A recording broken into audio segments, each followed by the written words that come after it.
Okay, we're back at it. This is Chapter 7, Part 2. Um, we left off with retaining rings. Usually there's some type of a pin wrench. Let me hit the draw button. There's a pin wrench that goes into these pinholes and separates the retaining ring. And then you can move that over the thick part of the shaft or over the shaft to get to the retaining ring groove. And that's a key phrase there, retaining ring groove. Neither one of these configurations shown in Figure 718 show a groove cut into the shaft. And every place I've ever seen these things used, there's an undercut on the shaft where the snap ring fits into it. Except for this one. This one generally not.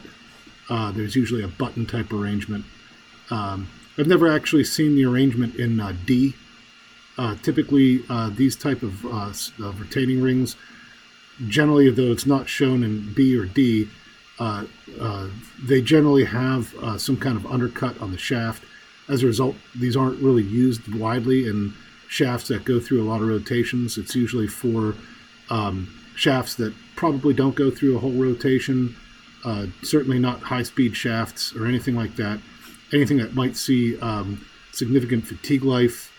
These things are not good because even if there's not a groove cut for it, these things need to fit snugly up against the shaft, and as a result, they'll start to mark the shaft under heavy rotation, and that itself becomes a fatigue initiator.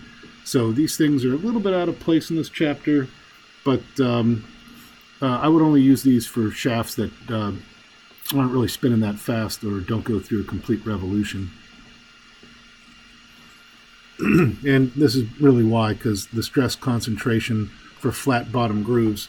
So even though they didn't show it in the previous slide, in that picture from the book, the stress concentrations for flat bottom grooves, which are generally required for these retaining rings, are usually a showstopper for anything that's going through a lot of revolutions.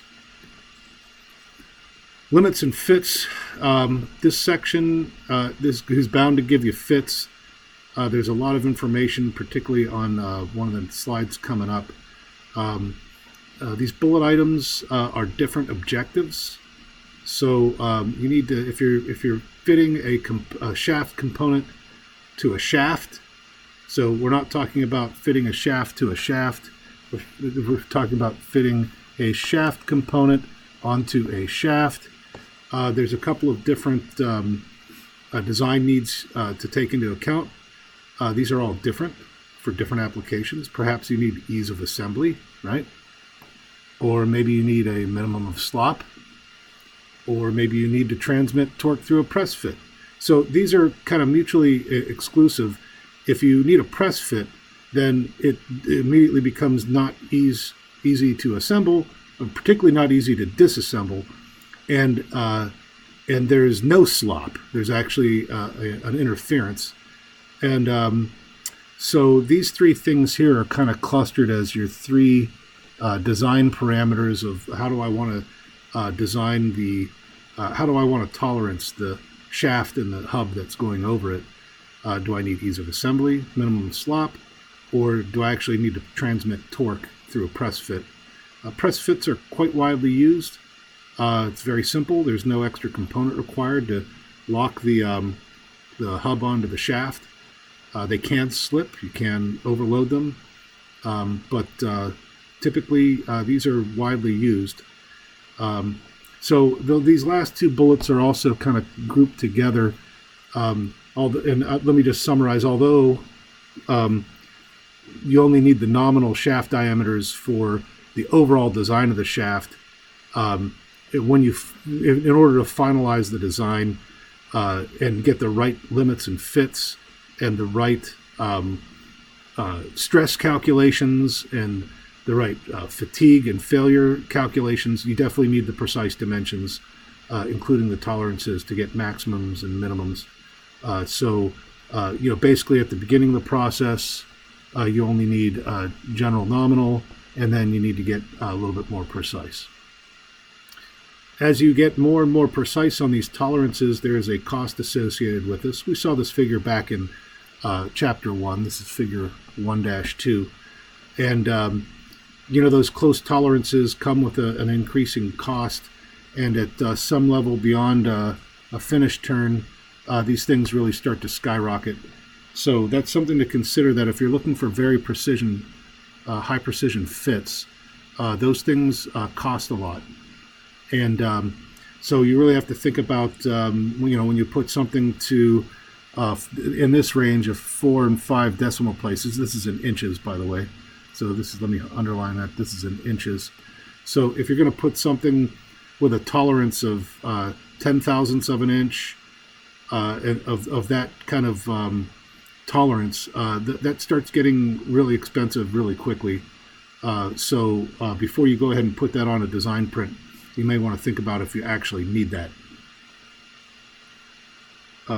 There's 2 standards for limits and fits. The book covers the metric one. This is the one that's covered. And then there's a conversion to inches, and we'll get into that so that we only have one to look at. Okay, so here we get into the nomenclature for cylindrical fits. This is a lot to digest, but let's just start with what we have here. Here we have the shaft, and over here we have the hub, or the component that's being mounted to the shaft. And let's start with the shaft. So we're going to start here, and let's focus in on this maximum size and minimum size. So this line here, this would be the minimum diameter and maximum diameter, and that's what you're actually tolerancing. So when we referenced the previous slide, this is the maximum possible size of this shaft and the minimum possible size. And down here we have a corresponding max and min to the hole that the shaft is going into, right? And then we have, so now that we've established that that these extra lines here and here are the variability in the part. So you can't make the part exactly to 5 decimal places how you want it. There has to be a tolerance. And that variability that I just hatched in there, here, let me, gone, redo it. Those 2 little regions there are the manufacturing tolerance of the shaft and the hub. Okay, so once we have that established, that kind of helps us see what these deviations mean. So the upper deviation is the difference between the maximum shaft size. This is for the shaft now. For the shaft, the upper deviation is the difference between the nominal diameter. You notice that this is the basic size here. Basic size, that's the same as saying nominal diameter. That would be your nominal hole diameter. Okay, so like a 1-inch hole, right? Well, the shaft isn't going to be 1 inch exactly, and neither is the hole. But the basic size of the fit is 1 inch, right? For instance, that's just an example. So the upper deviation is the difference between the maximum size and the nominal hole size. And the lower deviation is the difference. Here's the lower deviation, is this distance here. That's the difference between the minimum size and the basic size. And then we have a corresponding set of definitions down here, which are kind of reversed because instead of a shaft for the hub, now we have a hole. So, but the same basic thing, we have our upper and lower deviations and all that sort of stuff.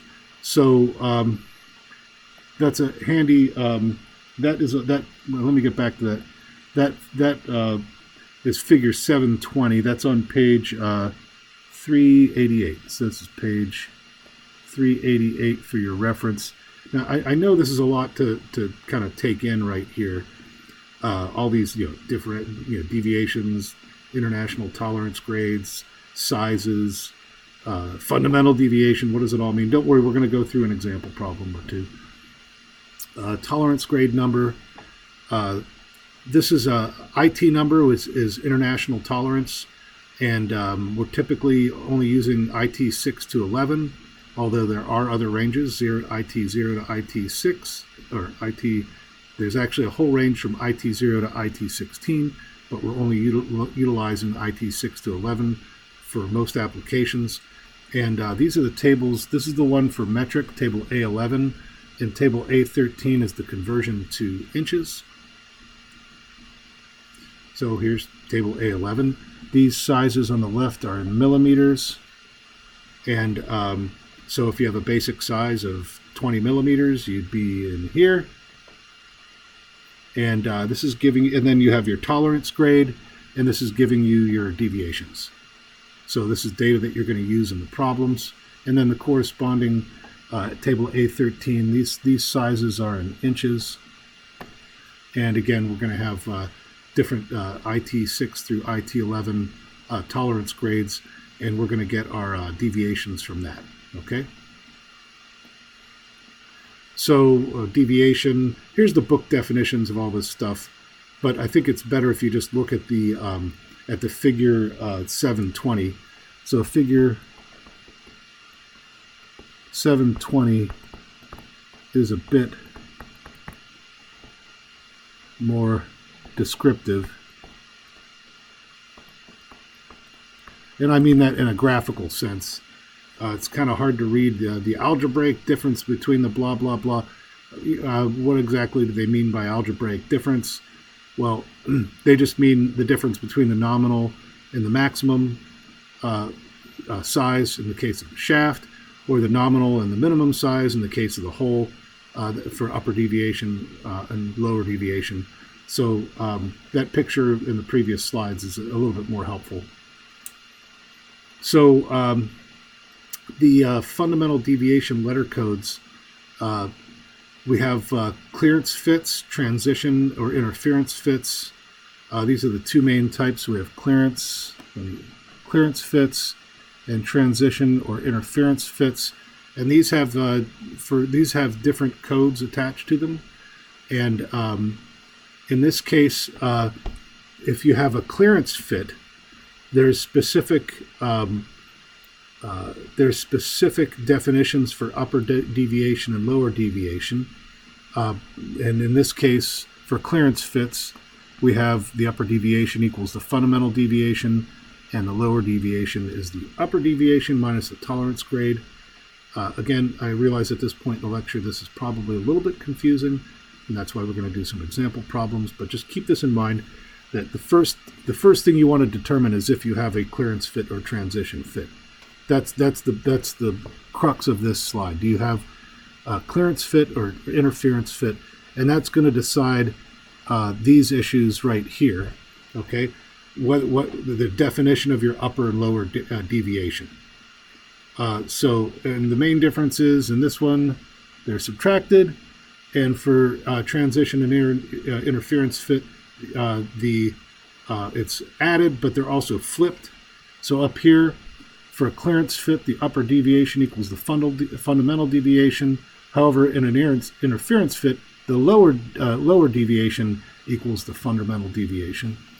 Let me get rid of some of this stuff here. So you notice that these things were flipped from above. So, and then there's the matter of the plus and minus. So let me just reiterate the first thing. So first thing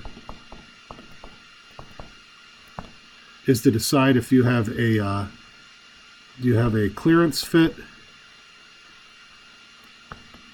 or do you have a basically a transition / interference fit. That's basically the first thing you want to ask yourself, because that's going to determine the definitions of your upper deviation or lower deviation. Other than that, the fundamental deviations for letter codes are shown in table A12 for metric and A14, so A12 for metric and series A14 for inch. There's table A12. Again, the basic sizes are in millimeters. Let me just put that in there, millimeters. And here's the deviation letters are on the top here. And then there's a corresponding table in the inch. That's table A14. So what we're talking about is we have table, in summary, we have table A, 11 and 12 are going to be used for metric problems, and table A 13 and 14 are going to be used for inch problems. And those two tables are going to be used together. Let's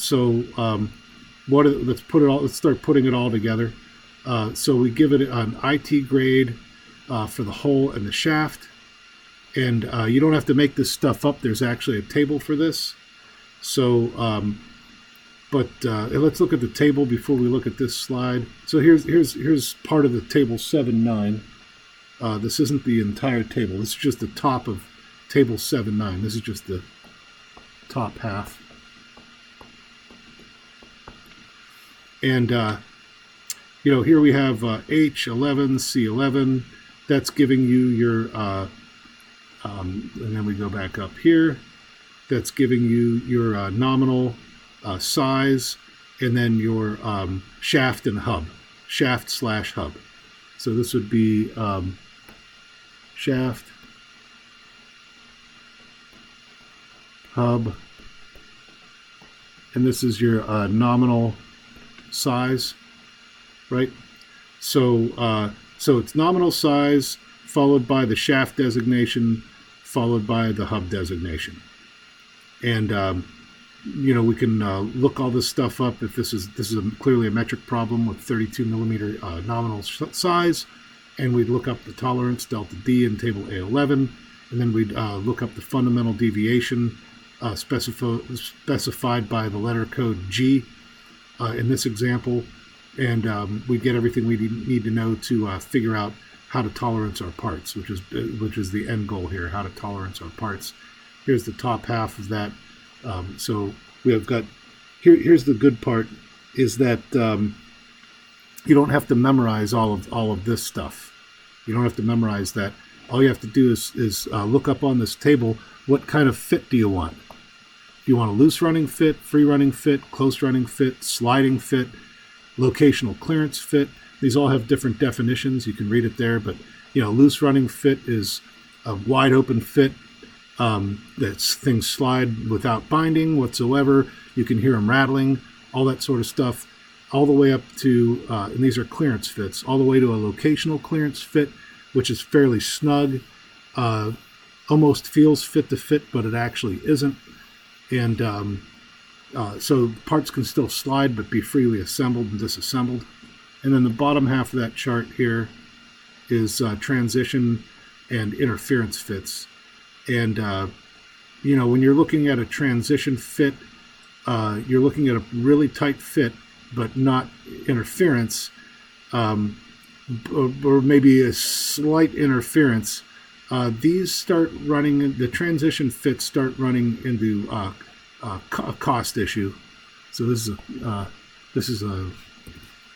these require a decent amount of precision to make sure that it's not too loose or too tight. Otherwise, it becomes very quickly it becomes a clearance fit or interference fit. It's a lot easier to design a clearance fit or interference fit, and to give that a range so that you have an approximate amount of interference or approximate amount of clearance that there's going to be a minimum clearance or a minimum interference that's there. And then the interference fits go all the way from some type of locational, just a very small interference, all the way up to where you actually have to force these parts together. Usually for a force fit, if you can, you'd heat the part up, the hub, and expand it so you don't have to force it so much. Otherwise, you can mark the shaft or gall the surfaces, that kind of thing. So here's the procedure for the specified fit. That previous table, table 7.9, you would select the description of the desired fit. You'd obtain the code letters in the right-hand column of that from the symbol for the desired fit, and then you'd use either table and I misspoke. Table A11 and A12 for metric, and A13 and A14 for inches. So I didn't misspeak. To get your delta D and your delta Ds and your fundamental deviations. And so that's your upper deviation and lower deviation type of stuff. You can calculate from that. And from that, you're basically getting your maximum diameters and minimum diameters for your shafts and holes. So for the hole and the hub, you just have one equation here, 736. However, for shafts, we've got two equations here.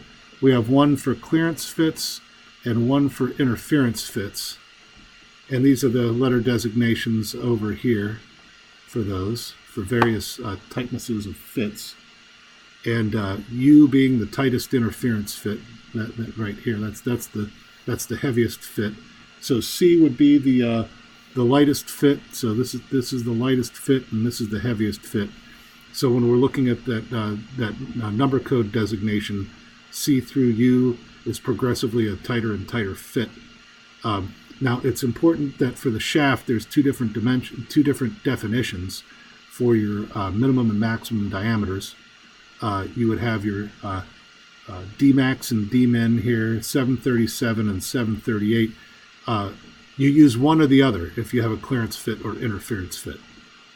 So they're defined differently for clearance fits and interference fits. That's something to keep in mind. So example 7.7. Let's see what they say. Find the shaft and hole dimensions for a loose running fit with a 34 millimeter basic size. So they're looking for the range, essentially, the maximum and minimum. So this one's pretty straightforward. This is what they're looking for right here. So we have a, if you look at table 7.9, so let's go back to table 7.9. We have a loose running fit, right? Is that what we're looking at? Let's make sure. Yeah, loose running fit, 34 millimeter basic size. So let's go back up to this table. Whoops. Loose running fit is right here. So we have a 34 H11 C11. Let's see if that's what they got here. 34 H11 C11. Sure enough. Okay. Now we can find what the tolerance grade is, IT11. And if we look that up, let's go back to the tolerance grades. See if I can find it. Let me flip through here a little bit. So we have 34 millimeters, and let's see if I can figure out what the slide I was on, inches. So 34 millimeters is in here, and IT11 is over here. So we have, so when we have an IT11, so we have a 34, that's the size, H, IT11, C11. Okay, so this is our tolerance grade here. All right, so we're going to go back up here,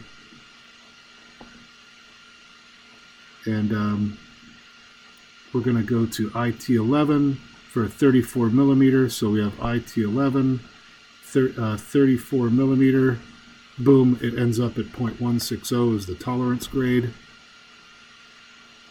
And now we have our tolerance grade. So we have delta D, capital D equals lowercase d equals 0.160. And so now we can use equation 736 to find our hole size, our maximum and minimum. And then we can go back with the last numbers, C11, and from table A12, we find the fundamental deviation, and then we use equation 737. So the two equations we're using are 736 and 737 for a close running fit to get the minimum and maximum hole and shaft diameters. The capital D being the hole, the lowercase d being the shaft. Another example is a medium drive fit. So the other one was a close running fit. They give you a loose running fit. which is a clearance fit. This one is a medium drive fit, which means it's an interference fit. So in the previous example, let's take a look at that. This is a clearance fit. So it uses one set of equations. This is a medium drive fit, is an interference fit. So it uses a different set of equations. They look similar, but they're not actually similar. And we're going to use equations 736 and 738 for those to get the, and this one's also in inches, so it's a good one. You should go through these examples on your own a little bit and, make sure you're defining what kind of fit it is, and then looking up your whole number, which is the one right after the capital H. You're going to look that up and find the data on the table, and then you're going to do the same thing on the next table. So if it's you'll use A11 and A12, or A13 and A14. So basically you're using A13 for this one, and you're using A14 for that one to get numerical values for the right-hand side of equations 736 and 738, essentially. I'd like to have the last quiz problem here. This is going to be question number 7 on the quiz. It's a true-false question. You're going to have to go up to figure 7.9 again, or table 7.9, sorry. So I'm not going to write this down. This is just a true-false question. Quiz question number 7. Is H8/F7 in table 9 a sliding fit? So let me repeat that. If you were to go back up to table 7.9, or flip there in your book, which has the definition of all the different fits, is H8/F7 in table 7.9 a sliding fit? H8/F7, I'm looking at it right now. Is that a sliding fit, true or false? That's question number 7 for the quiz. Only on audio here, sprinkling those in to make sure you're actually listening to this. Once we have an interference fit, there's going to be a pressure at the interface, and that's going to result in some stresses, right? So we can use Chapter 3 pressurized cylinders to find the value of the pressure at the interface. So P is the pressure at the interface, and usually they're of the same material, not always, but this is a simplification here, using the same material for the shaft and the hub. And if we have a diametral interference and taking into account the tolerances, then we can find the various tangential and radial stresses. So we can find the tangential and radial stresses at the interface. And these things are orthogonal, so this constitutes a plane stress. There's no longitudinal stress, so this constitutes a state of plane stress because they're orthogonal to each other. And then we can combine them using Chapter 5. So you would check this with Chapter 5. Check for yielding. You would have to find the principal stresses in order to do that. And this last little bit here, torque transmission from an interference fit, this is particularly useful. It's all due to force of friction. So you have an interference fit, those two parts are pressed against each other. It's really that pressure that's causing a friction force. And we can get this is the nuts and bolts equation right here, that we can get the torque that we can transmit through an interference fit. This is really useful. This is very useful in designing a interference fit, that if you can calculate the pressure of the fit, which is here in the previous 2 slides ago. So if you can calculate the pressure of the fit, you can essentially calculate how much torque can be transmitted through it. and you would use the minimum interference to calculate the torque. In other words, you'd estimate at the lowest value. The opposite is true for stresses. You would use the max when you're calculating stresses. Let's go back to stresses. If you're calculating stresses, where would that be? Here we go. You would use the maximum interference. So for stresses, use the maximum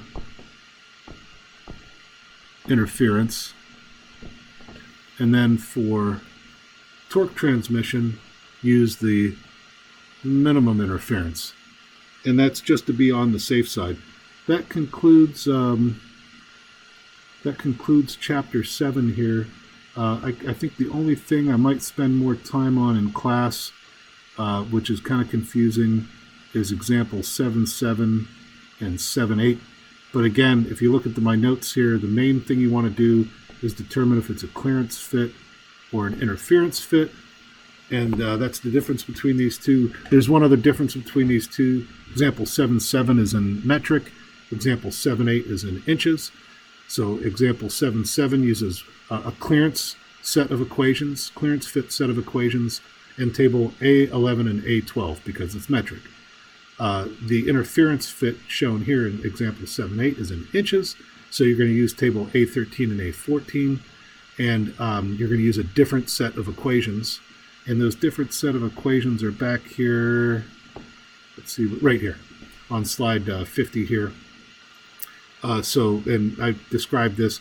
Basically, both of them use 736, so this is both. And then we have a different equation, 737 for clearance fits and 738 for interference fits. So that's why you want to determine if you have a clearance fit or interference fit first. So in both of these examples, 7.7 and 7.8, that's why they're both using equation 736. And then because they're a different type of fit, they use a different follow-on equation for the shaft diameter. And that's let's get back to the last slide. I don't have any more tricky audible quiz problems for you. I think that was enough. I know this is the first lecture I'm recording is probably a little rough. I've learned from it, and I'm hoping to get better, particularly by the end of the semester. And thank you for bearing with me on my first adventure through this. I want you to know I certainly don't consider this my best lecture ever. Learning a lot of new technology to do this, and if you have any questions on class on Monday, I'd certainly spend as much time as you need to clear a couple things up, and I'll go through a couple of additional example problems in class. Okay, thanks for listening.